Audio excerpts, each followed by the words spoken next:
আজকে একটা kitchen tips আপনাদেরকে শেখাচ্ছি। মিক্সিতে কি করে তিল ছাড়াতে হয় সেটা আজকে আপনাকে শেখাবো। সেই জন্য এই দেখুন আমি তিল নিয়েছি। এই তিলটা আমাদের ঘরের জমি। তিলটাকে আমি পরিষ্কার করে পাছড়ে নিয়েছি, নিয়ে সেটাকে আমি তিলটা মিক্সিতে ছাড়ানো আমি আপনাকে শেখাবো। এই দেখুন একটা আমি মিক্সির জার নিয়েছি। এই মিক্সির জারটা খুব বেশি কিন্তু ভর্তি মিক্সির জারটাতে তিল দেওয়া যাবে না। আপনাকে এরকম পরিমাণে তিল নিতে হবে, তারপরে মিক্সির মধ্যে ঢাকনা লাগিয়ে এটাকে ঘুরিয়ে নিতে হবে। মিক্সিটাকে দেখুন ঘোরালাম, একবার করে ঘোরাতে হবে আবার বন্ধ করতে হবে, একবার করে ঘোরাতে হবে আর বন্ধ করতে হবে। মানে একসঙ্গে বেশিক্ষণ ধরে ঘোরালে পরে এটা তিলটা কিন্তু গুঁড়ো হয়ে যাবে। সেটা করলে হবে না। মিক্সির জারটাকে একবার করে ঘোরাতে হবে, আবার সুইচ অফ করতে হবে, আবার ঘোরাতে হবে একবার, আবার সুইচ অফ করতে হবে। অমনি করে 3বার করতে হবে। 3বার করে আবার দেখাচ্ছি আমি আপনাকে।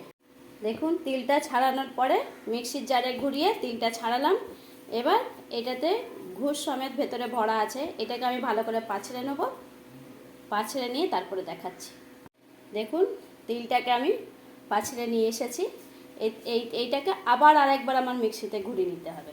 ওই একবার করে ঘোরাতে হবে আর বন্ধ হয়ে যাওয়া করতে হবে। একবার যেন মিক্সিটা ঘুরে সেরকম করে মিক্সিটা আমার চালাতে হবে। দেখুন মিক্সির জারটাকে আবার ঘুরিয়ে নিলাম আমি। তারপরে এই দেখুন কেমন হয়েছে। আবার এর মধ্যে ঘুষ ভরা আছে, এগুলোকে আবার পাছড়াবো। পাছড়ে আবার নিয়ে আসছি। দেখুন তিল আমার পরিষ্কার করে নিয়ে এলাম। তেলের চোকা আর তিল আমি দুটোকে আলাদা করে নিয়ে এলাম। এবার এটাকে আপনি ভেজে বেটে খেতে পারেন বা কোনো কিছুতে দিয়ে খেতে পারেন, কোনো ব্যাপার নেই। যেরকম করে ইচ্ছে সেরকম করে এই তিলটা, গোটা তিল যেরকম করে ছাড়িয়ে খেতে পারবেন।